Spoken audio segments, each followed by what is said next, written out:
বন্যার ক্ষত নিয়ে ঘুরে দাঁড়ানোর লড়াইয়ে চট্টগ্রাম, কক্সবাজার ও পার্বত্য এলাকাবাসী সরকারি বরাদ্দের সহায়তা না পাওয়ার অভিযোগ।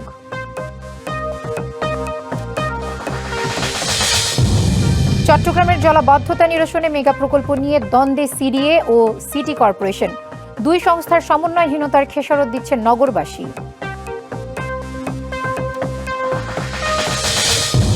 এবং চট্টগ্রামে ইন্টারনেট সরবরাহকারী প্রতিষ্ঠানে হামলার ঘটনায় গ্রেপ্তার ৮। সবার বিরুদ্ধেই রয়েছে অস্ত্র, মাদক ও চাঁদাবাজির একাধিক মামলা।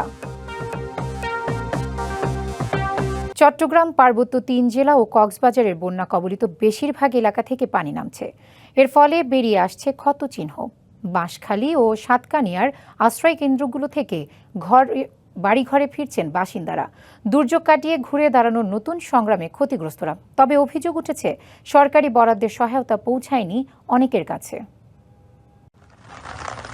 গেল ৭ দিন সাতকানিয়ার চারপাশে ছিল শুধু পানি আর পানি। ছিল না নিরাপদ আশ্রয়, খাবারের নিশ্চয়তা ও বিশুদ্ধ পানির ব্যবস্থা। এমন বাস্তবতার মধ্যেই মানবেতর জীবন কাটিয়েছেন এই এলাকার মানুষ। সবচেয়ে বেশি দুর্ভোগে পড়েন ৭ নম্বর ওয়ার্ডের শঙ্খ নদীর তীরবর্তী জেলে পরিবারগুলো। তলিয়ে যায় বসত ভিটা, থাকতে হয়েছে নৌকার মধ্যে।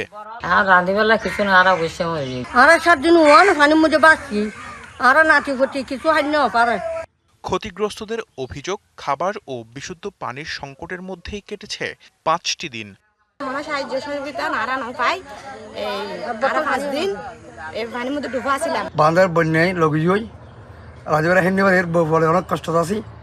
দুর্গতদের সহায়তায় সাধ্যমতো চেষ্টা চালিয়ে যাচ্ছে স্থানীয় প্রশাসন। এখন যে পানিটা কমে গেছে, এখন হলো যে আমরা একদম সর্বাত্মক আমাদের যারা স্বেচ্ছাসেবী আছে, আমাদের যারা ইউনিয়ন পরিষদের মেম্বার আছে, তারা সবাই ঝাঁপাই করছে এখন যেভাবে ত্রাণটা পৌঁছে দেওয়া যায়। রাঙামাটিতেও বেশিরভাগ এলাকা থেকে নেমেছে বানের পানি। তবে কিছু নিচু এলাকা এখনো তলিয়ে আছে। বাড়িঘর ও সড়ক ক্ষতিগ্রস্ত হওয়ায় দুর্ভোগে বাসিন্দারা। ঘুরে দাঁড়াতে চান সরকারি সহায়তা। বাঘাইছড়ির সাথে খাগড়াছড়ি ও দীঘিনালার সরাসরি সড়ক যোগাযোগ এখনো বিচ্ছিন্ন। এদিকে কক্সবাজারের নিম্নাঞ্চলের বেশিরভাগ এলাকা থেকে পানি নেমে গেছে। তবে চকরিয়া ও পেকুয়ার কিছু স্থান এখনো জলাবদ্ধ।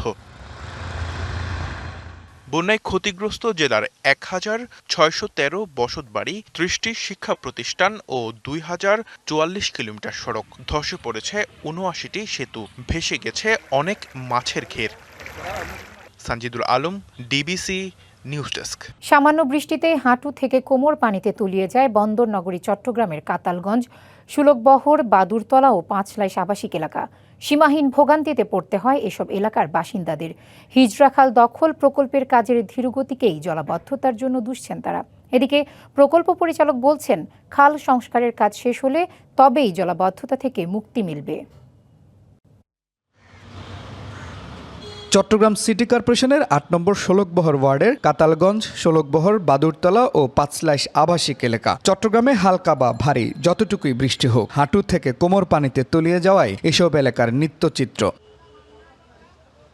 জলাবদ্ধতার সময় পাঁচলাইশ আবাসিকের স্কুল, হাসপাতাল, ব্যবসা প্রতিষ্ঠান, মসজিদ, বিহার, ভাগার সব যেন মিলেমিশে একাকার। দুর্ভোগের শেষ থাকে না এলাকাবাসীর। সামান্য বৃষ্টি হলেই এখানে দেখা যায় হাঁটু বুক পরিমাণ পর্যন্ত পানি হয়ে যায়। গাড়ি যা আছে এগুলো রাস্তা চলাচল থেকে শুরু করে মানুষ চলাচল পর্যন্ত প্রায় বন্ধ হয়ে যায়।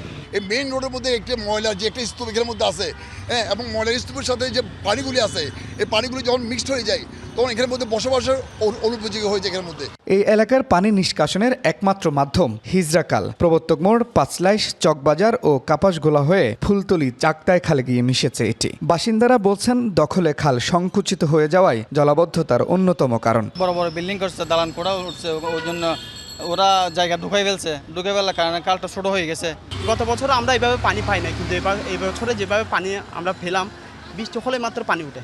বৃষ্টিতে হুট করে পানি জমায় বছরের পর বছর ক্ষতিগ্রস্ত এসব এলাকার ব্যবসায়ীরা। কিন্তু তাদের দুঃখ শোনার যেন কেউ নেই। মার্কেটে ১৬২টি দোকান ১৫ দিন লাগাতার বন্ধ। এখানকার কোনো কাউন্সিলর, কোনো মেয়র আসে জিজ্ঞেস করছে যে ভাই আপনারা 15 দিন যে দোকান বন্ধ, আপনারা কিভাবে চালেন? নগরীর অন্য এলাকার তুলনায় নিচু হওয়ায় এখানে জলাবদ্ধতা দেখা দেয়, এমনটাই দাবি মেয়রের। হিজরা খালটা যদি আরো ডিপ করে রিটেনিং ওয়াল না দিয়ে, তাহলে কিন্তু রাস্তা সব ভেঙে যাবে।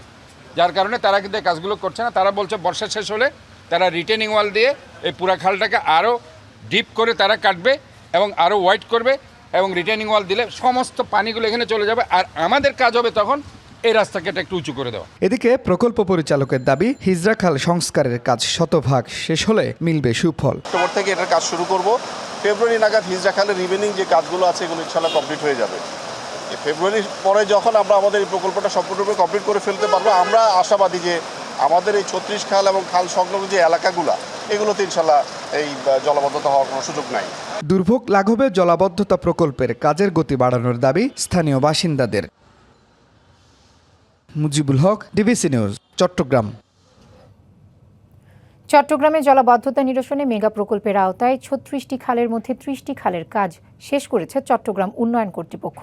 খালগুলো সিটি কর্পোরেশনকে হস্তান্তর করতে চায় তারা। তবে এ নিয়ে এখন দুই সংস্থার মধ্যে চলছে টানাপোড়েন।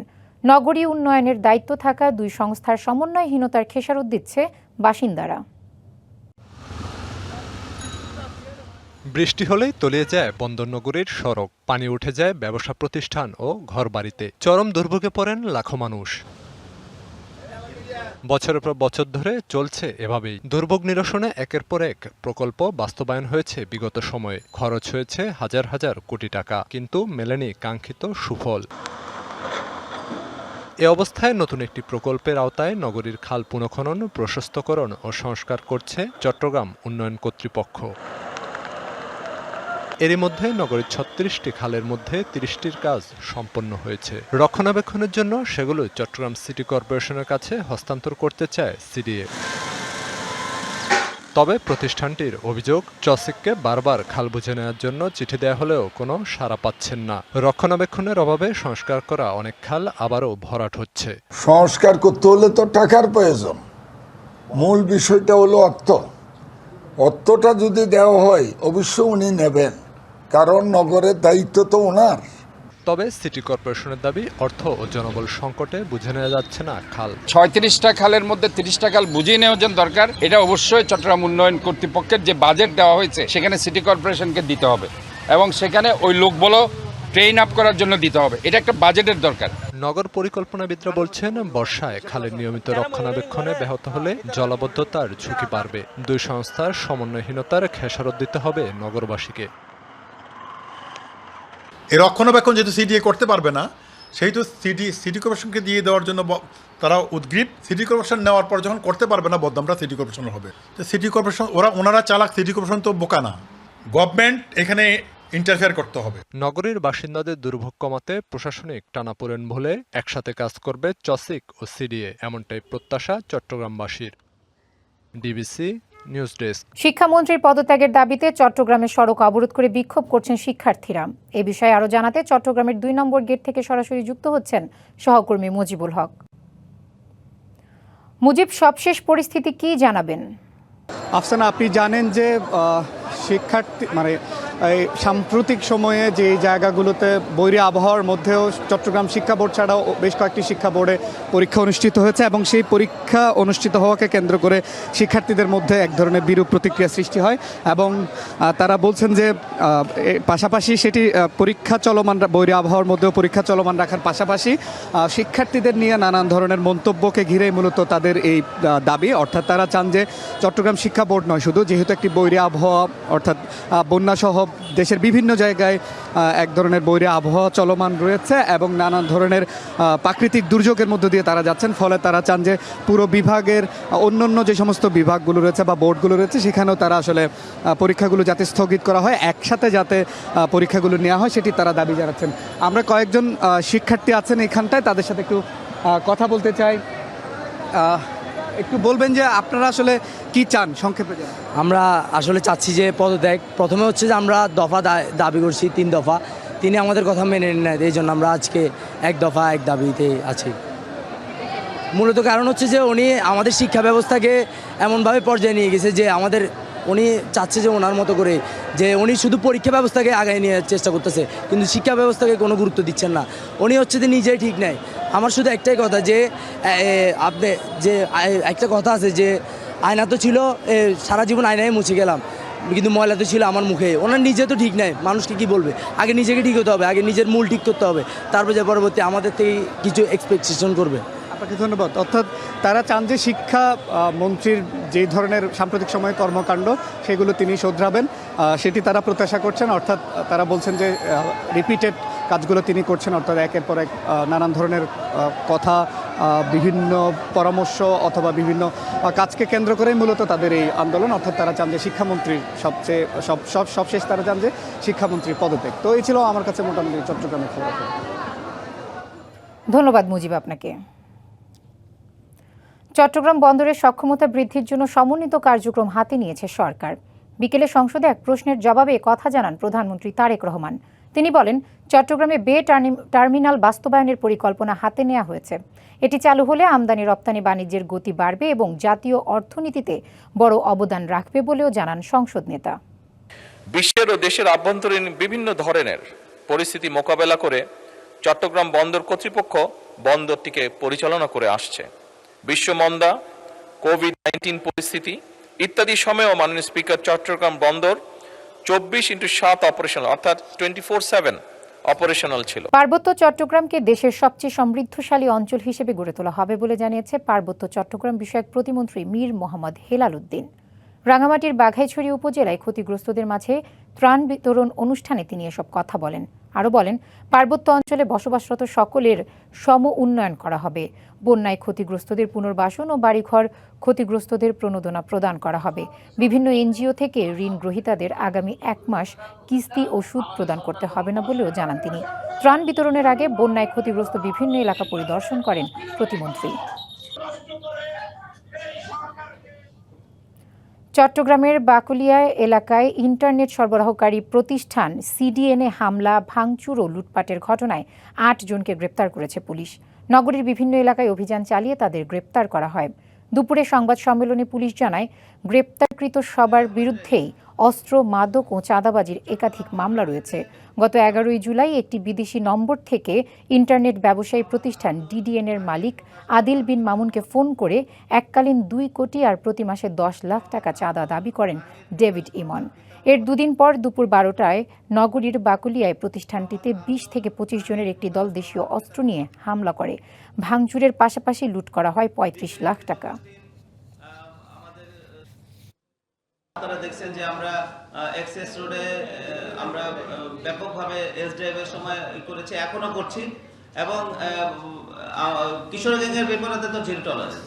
কিশোর গ্যাং আমরা যেখানে পাচ্ছি সেখানেই আমরা অ্যারেস্ট করতেছি। কন্টিনিউয়াস প্রসেস কন্টিনিউ চলছে। কক্সবাজারের রামুতে প্রাইভেট কারে স্বরাষ্ট্র মন্ত্রণালয়ের স্টিকার লাগিয়ে ইয়াবা পাচারের সময় 3 জনকে গ্রেপ্তার করেছে মাদক দ্রব্য নিয়ন্ত্রণ অধিদপ্তর। সকাল 10টার দিকে চট্টগ্রাম কক্সবাজার মহাসড়কের রাবার বাগান এলাকায় অভিযান চালিয়ে তাদের আটক করা হয়। কর্মকর্তারা জানান, সকালে প্রাইভেট কারটিকে থামার সংকেত দিলে পালানোর চেষ্টা করে, পরে ধাওয়া দিয়ে আটক করা হয়। সন্দেহ এড়াতে গাড়িতে স্বরাষ্ট্র মন্ত্রণালয়ের স্টিকার ব্যবহার করা হয়েছে।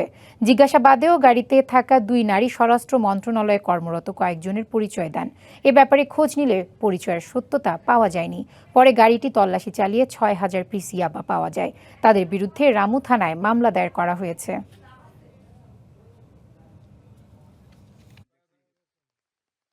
জাতীয়তাবাদী কর আইনজীবী ফোরাম চট্টগ্রাম ইউনিটের উদ্যোগে অর্থ আইন 2026 বিষয়ক কর্মশালা অনুষ্ঠিত হয়েছে। নগরীর একটি কনভেনশন সেন্টারে আয়োজিত কর্মশালায় প্রধান আলোচক ছিলেন চার্টার্ড অ্যাকাউন্টেন্ট মনিরুজ্জামান। প্রধান অতিথি ছিলেন চট্টগ্রাম কর আইনজীবী সমিতির সভাপতি অ্যাডভোকেট মোহাম্মদ সুলাইমান।